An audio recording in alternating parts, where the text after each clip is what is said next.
Brandon? Allison? Good. All right, welcome. So let's begin. Agenda item number 1, noting the minutes of the previous board meeting. The official record of the proceedings. At the start of each meeting, prior meetings are noted. This memorializes the minutes and allows the record to be kept. This item is being presented for consideration and action. Is there any comment on the minutes that were previously distributed? Yep. Motion to approve them? So moved. And a second. Second? Thank you. All in favor? Aye. Any against? Thank you so much. Let me give you a quick update on what's happening at BERS. First, let me welcome the new employee members, Don Nesbitt and John Matterich. They were elected by their members of their unions and members of the membership of BERS. Their backups, Chris Antonis, who is over here for John, and Sean Francois for Don. Thank you very much for your commitment to this operation. To let the board know that the comprehensive annual financial report's been issued. We will send you printed copies as soon as they come back hot from the presses, so you can have your own copy. Membership communications, about 4 weeks ago, I believe, Allison, you correct me if I'm wrong, we sent out a communication to all membership about our construction. Just so you have copies of this for your records. In this, we've actually made some additional changes. Historically, we've made some changes in how we manage membership by creating a sign-in system that documents the data and identifies the burdens on our membership services unit. That data will actually help us rectify staffing and probably increase staffing. In this notice, we actually created another efficiency for members. TDA loans can now be applied online or by fax, and it will significantly alleviate some of the pressure on our membership visits. 30 to 40% of our visits relate to that type of transaction. Yeah, all of them. A note on training materials, Michael Wright will discuss an initial presentation which will position us so you understand what the system in New York looks like and where we are in the system and what is meant by fiduciary obligation. Remember just two numbers I would always ask you to remember. 46,000 members, or is it 45,000? 45,000 members and $5 billion. That's your responsibility. 46,000 members, $5 billion. Okay. Also, I distributed to all trustees some information to help you get comfortable with some of these ideas. We sent around an article from Government Finance Review on trustee ethics. If anyone doesn't have a copy of that, wants another one, I will make it available. We sent around a copy of the primer for investment trustees. This looks formidable, only about 30 pages of reading. It's actually pretty easy to go through. This will help you understand the obligations of a trustee, in addition to what Mike will discuss. Another piece of information, we will be migrating from digital and hard copy green folders to a computer system, ACES Convene. We hope to get that done for next month, but that's probably a rush. Just realize that we are going paperless in the next month or two, and we will get you more information about that. The first thing you'll probably get is an inquiry as to whether you need hardware to support the system. We will provide you hardware if you need it. And the goal of that, guys, is just to eliminate the need to keep track of the paper and to live more in a place where the documents will be available digitally for you to review at your convenience. You know, the document Dropbox, and it'll create, it smooths the function for all of us and creates less paper. And hello, Jeff. Welcome. Just an update on the construction. We're about a third of the way through. A third of our office is beautiful, clean, frosty blue, and working pretty much. A third of it is completely wrecked, and a third of it is dust covered and crowded. In another month and a half, it will be finished, and we'll let everyone have an opportunity to come see it. It's going to be wonderful after it is off. Totally have a party, right? We are going to to have an opening. We should have a ribbon cutting. There will be a ribbon cutting. Well, we're going to make a motion. There's going to be a party, that's for sure. An update on CPMS. We are in the middle of user acceptance testing. There has been some issues related to user acceptance testing. Those issues emerge from some weak system architecture as proposed by the system and some weak testing that's executed by Vitech, our contractor. This has been noted in a memo in a package of information that was distributed to trustees about a week and a half ago. Our go-live date is still anchored at the end of May, but there will be some items which will float past go-live and will be subsequently corrected. This mostly relates to people who are actually leaving the system, and we don't believe it will be a significant burden on our employees having to deal with this. If there's any more information you'd like, be happy to supply it, but it's pretty well detailed in the memo I distributed. This is what user acceptance testing is supposed to do, right? It's supposed to uncover before we go live things that that weren't thought of, or things that the way users use the system might be different than sort of a program thought. So it's not uncommon. And just finally for me, NCBERS, I always forget what the hell they stand for, National Conference on Public Employee Retirement System, NCBERS. They have their annual conference and exhibition May 21st to 24th. As part of that is an accredited fiduciary program and a trustee educational seminar program, which are very good. Ben and Isaac attended last year, got good reports. Ben actually shared a report with the board on what he brought back. Registration for that is open. Just to understand, as trustees of BERS, BERS will pay for your attendance at this conference, will pay for your hotel stay, and will support you in the education and the seminar. I would ask that if you are interested in this, registrations will open up very soon. They tend to close for the educational programs relatively quickly. So if you are interested in attending and would like to go through the training as proposed from NCBERS, please let me know in the next week or two. We will get to Mr. Richard, failed to provide the board with the most important piece of information, which is exactly where is this company? So I know we're not. Well, I don't want them to go because of where it is, but it's at the Diplomat Hotel in Hollywood, Florida. And, Florida, you say? I would suggest that it would be Good to know. good in Cincinnati, Ohio. No doubt, possibly even better. Okay, and that's it for the executive director's update. Thank you, Mr. Rich. Okay, the January meeting is the first meeting of the year. As you know, I'm going to suggest that although it appears like we have time, probably best that we don't dedicate the next 15 minutes to Michael, and we'll see if we can come back to it. If that's okay with everyone, I feel like I'd rather get through the business, because as I said, if necessary, we can do it on a call. So now comes the part where we nominate and elect the co-chairs of the board for the upcoming year. As you may remember, Joe and I were the co-chairs last year. This year, I think I'd like to nominate John to be a co-chair of the board. So someone can second that nomination. Thank you, Don. All in favor? Please say aye. Raise your hand. Thank you. John, I think has something he'd like to say.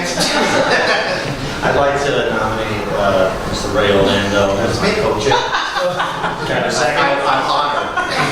Second. And thank you, Mr. Nesbitt. All in favor, please say aye. Thank you all. Super. Okay, so John and I will be serving as co-chairs for the upcoming year. So thank you all. Next item has to do with the executive committee.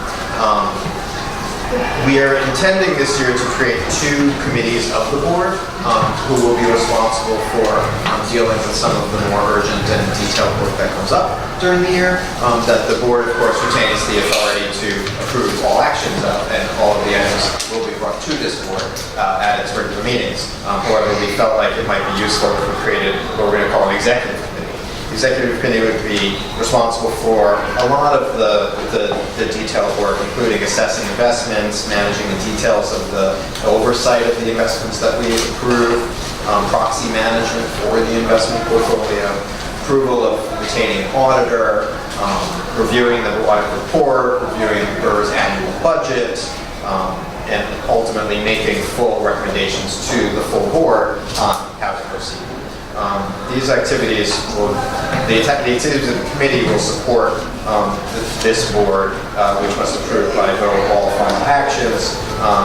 We would expect that executive committee members would attend the common investment meeting, which conveniently is held on the same day of this meeting. So Isaac and Ben and I enjoyed this morning's presentations tremendously, and by tremendously I mean tremendously. And in addition, we expect the executive board will meet monthly independent of this meeting. The constitution of the executive committee, we think, should probably be at least five folks, probably no more than 7.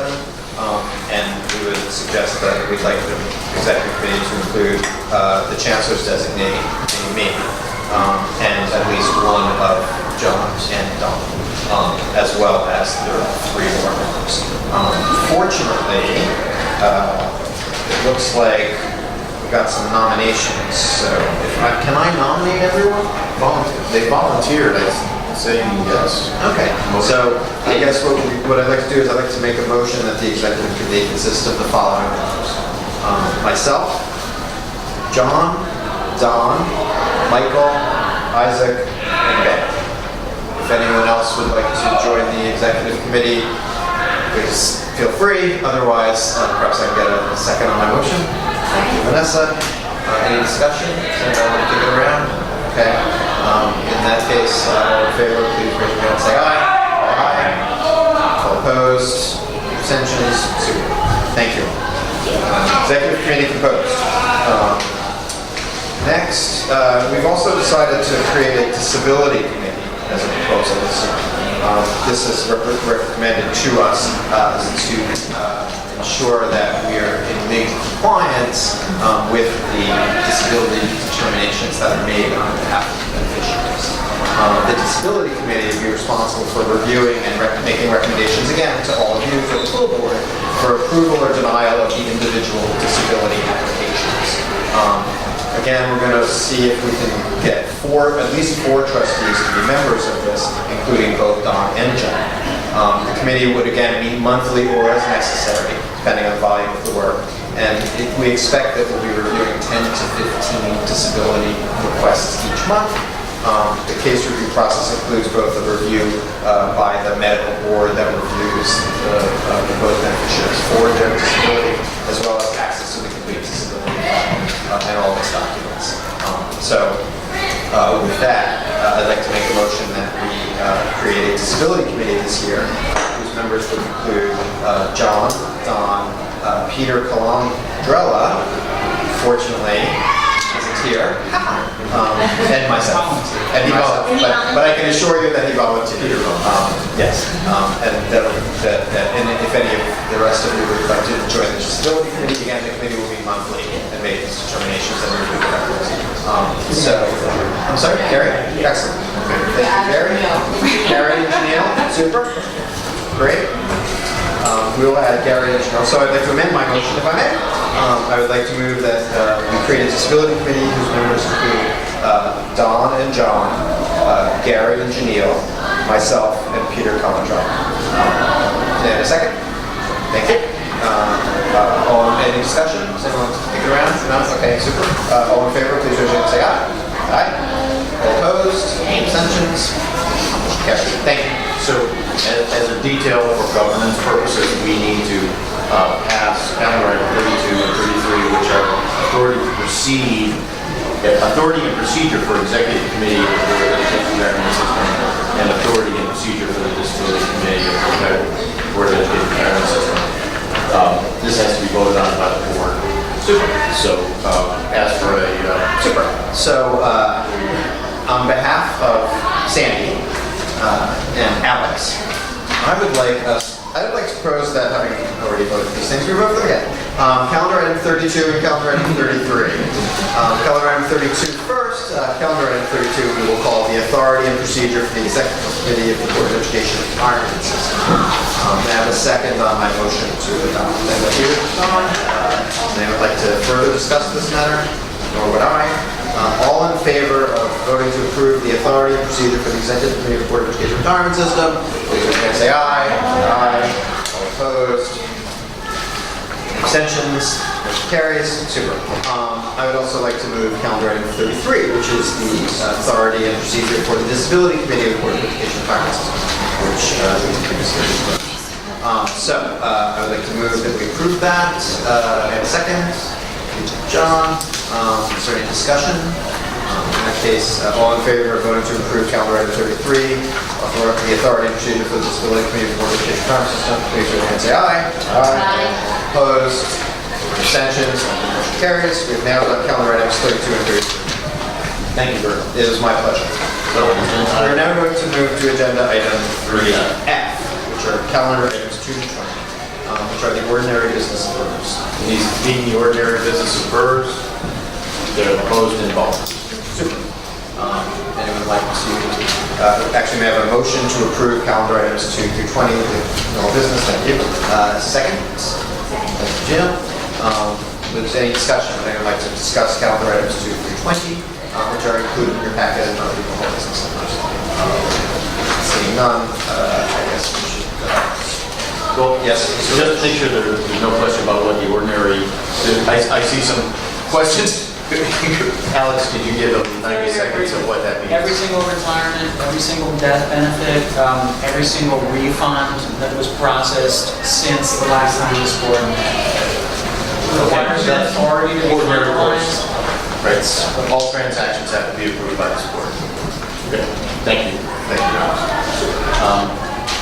Executive session. Without any further ado, perhaps we could vote to approve the calendar items 2 through 20. All in favor, please raise your hand and say aye. Aye. Opposed, abstentions, motion carries. Can I get a motion to move into executive session? Thank you. Second, thank you, Ben. Discuss investments. We're going to go into executive session to discuss a few investments. So all in favor of going to executive session, please raise your hand and say aye. Aye. All opposed, any abstentions? Motion carries. Thank you. We're now in executive session. Please turn me off.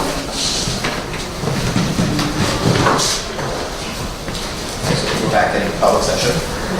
And executive session, there was a discussion of some investments recommended by the Office of the Comptroller, and the board approved 5 resolutions, calendar items 21 through 25, to commit a portion of the infrastructure portfolio and the real estate portfolio and private equity portfolio to enact changes based on a private equity implementation plan and to activate a passive fixed income manager. Thank you, Alex. Agenda item 31, calendar item 26. Authorization to adopt the actuary's recommendation for an updated fiscal year 2017 employer contribution to the New York City Board of Education Retirement System. In a letter dated January 6, 2017, the actuary requested that the board adopt updated preliminary fiscal year 2017 employer contributions due to a restatement of the BERS June 30, 2015 audited financial statements and a refinement in the amount due from the TDA program to the QPP. The board is requested to revise the employer contribution for fiscal year 2017, the year within, to $288,233,217. This item is being presented for consideration and action. I'm having a motion to consider. Second. Thank you, Mayor. Sherry Chan, the city's actuary, is here. Sherry, do you want to say a few words, perhaps? So this is, as Ray said, the updated preliminary contribution for fiscal year 2017 is $288,233,217. This is a decrease of about approximately $10 million from the preliminary fiscal year 2017 figure. That figure was $294,034,547. And in the letter that was sent out to the board on January 28th, you have in front of you, Table D, as in boy, outlines the difference and what it was attributed to. There was a $9 million decrease due to the revised assets of the 2015 financial statement. We talked a little bit about that last month. It has to do with the exclusion. I think Sandy would be technically equipped to explain that. Yes, details. Although we don't call that more Sherry. That's a technical. That's what we call it then. That's a technical unit explosion. And then a net $1 million decrease was attributed to a refinement in the process of how to transfer assets from PPP to the TDA, and it was a variable fund. And that was comprised of $9 million increase for the June 30th, 2014 restatement, and a $10 million decrease in the June 30th, 2015 statement. So the net is $1 million there. So if you sum that up, that's a $10 million decrease, and hence we have $288 million concept. I'm happy to entertain any questions.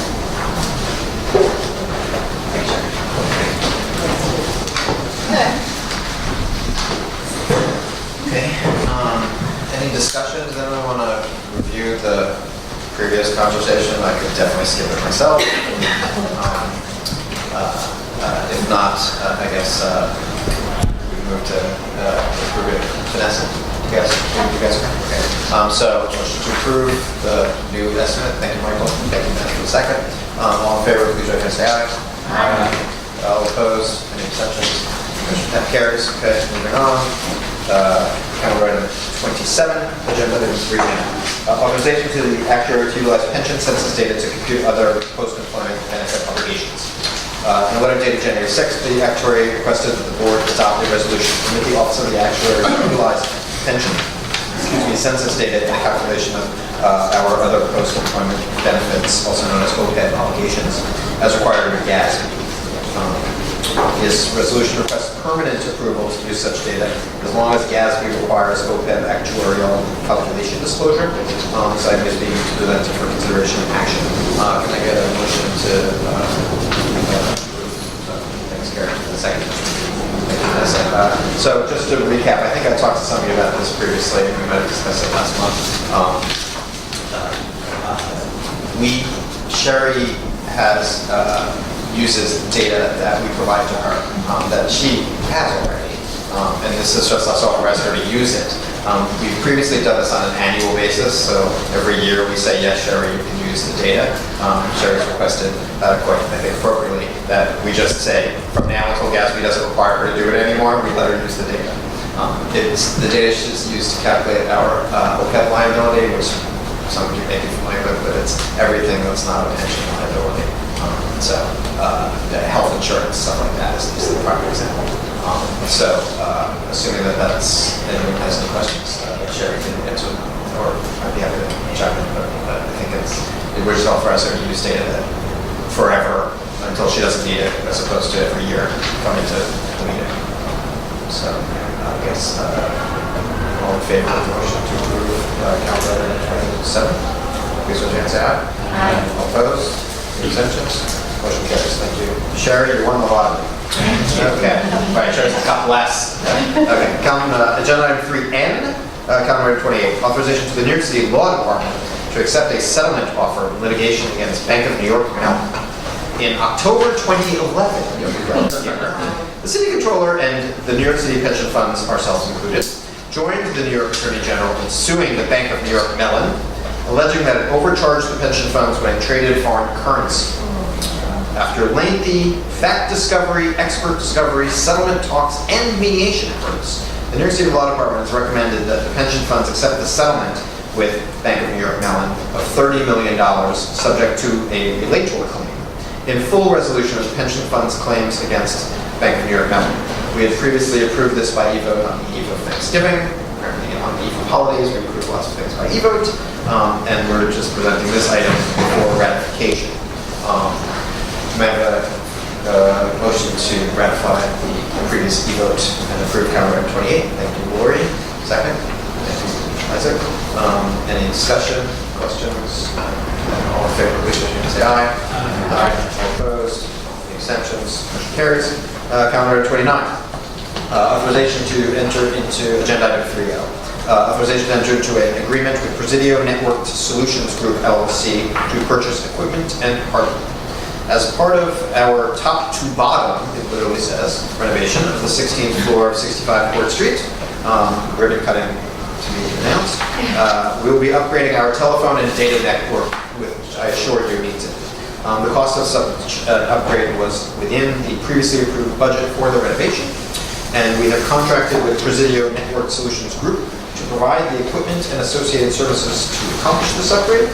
The term is for 5 months, beginning last December, and the total cost is estimated at $128,376.40. We previously approved this on the eve of Christmas, and we're being presented voting to ratify it now. So I have a motion to thank you, Vanessa.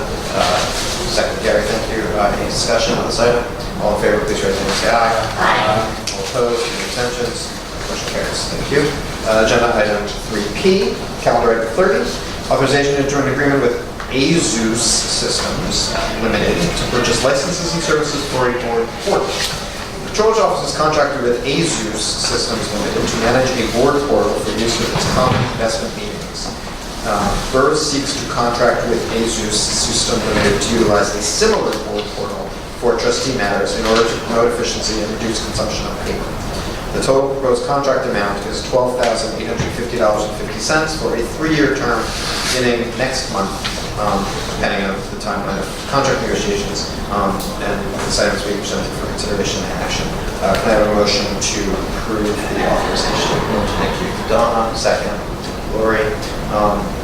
Any discussion? This is Isaac and Ben and I saw it today at the convene, right?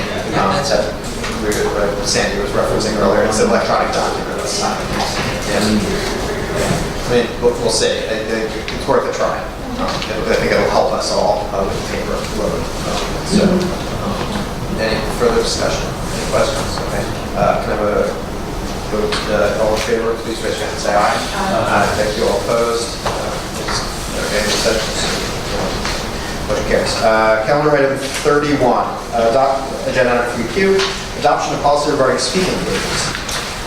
If approved, this resolution will set a policy for BERS trustees and staff regarding outside speaking engagements. The board should be informed of all speaking engagements related to the policy and program purposes of the board. Chairman approval is required if a trustee or staff member wishes to represent the board at a function. If a trustee or staff member wishes to speak at a function in his or her individual capacity, he/she may do so as long as he/she discloses that any opinions expressed are his/her own and not those of BERS, the city, or the New York City Controller. This item is being presented for consideration and action. I have a motion to thank you, Lori. Second, Gary. Any discussion? This is just so we have a policy. We haven't had a policy. As you may know, exactly. This came about Ben was speaking on that, and we felt like we should have just the policy. And this is right. And so this is our policy. Ben, would you like to make a few remarks about the policy? First of all, I'm honored. Yes. You'll appreciate this is actually the second policy named after me. Oh, excellent. One had to do with the first report cards that the city created under Klein. So yeah, basically, I really appreciate this because I will be speaking at the NC conference in a couple of weeks. Just about pension funds and what we can do to make things better, and it came up against conflict of interest, and so I really appreciate it just figuring it out. With the speech as it is, I will say these are my individual ideas, and just like my Twitter feed. And that's what the policy says. Yeah. As long as you do that, Which feel free. Right? Speak your mind. Right, and which I really do appreciate because there are a lot of organizations that don't necessarily do that, and I think it's a really transparent thing to do. In the future, though, there might be times where I will come to this board to ask for your stamp of approval, so that we can speak, as one voice for the people that we represent. So, thank you. Super. All right. Don? I have one question. Ask please. When speaking to, in my role as executive vice president, members are asking a ton of questions, right, about this, especially since they elected me to be here on their behalf. How do I go about doing that? Well, I think I'll let Alex answer, but the intent of the policy is just to have you, when you're in a setting that's, when you're representing BERS, that you let them know that you're speaking in your personal capacity, right, and not speaking on behalf of BERS without our sort of agreement, approval. but Alex, I don't know if you have anything to add to it. But I think if you're speaking to members, That's it's right. better to speak to It's members. not intended really to encompass communication with members who are looking to, how to take advantage of their rights. It's really about policy, speeches, and that sort of thing. We understand that the unions, of course, are there to help in membership, and that includes helping with people's pension rights, and we'll all support you in that mission. Okay. All in favor, please raise your hand, say aye. Aye. Opposed, any abstentions? Motion carries. Any other business that anyone would like to bring up for the board? Going once, going twice? Can I have so Michael Wright and Sandy and I will be setting up some time that accommodates folks to just review the deck with you, answer any questions you have, and probably walk through it. Probably take less than 30 minutes, but just we think it's an important part of it. I'm sorry we didn't have time to get to it today, but we are finishing 4 minutes before 6. Voice America. So I think a motion to declare this meeting over. Thank you, Janelle. Second. Thank you, Vanessa. All in favor of ending this meeting on time? Aye. All opposed? Any abstentions? Thank you very much. Motion carries. Thank you.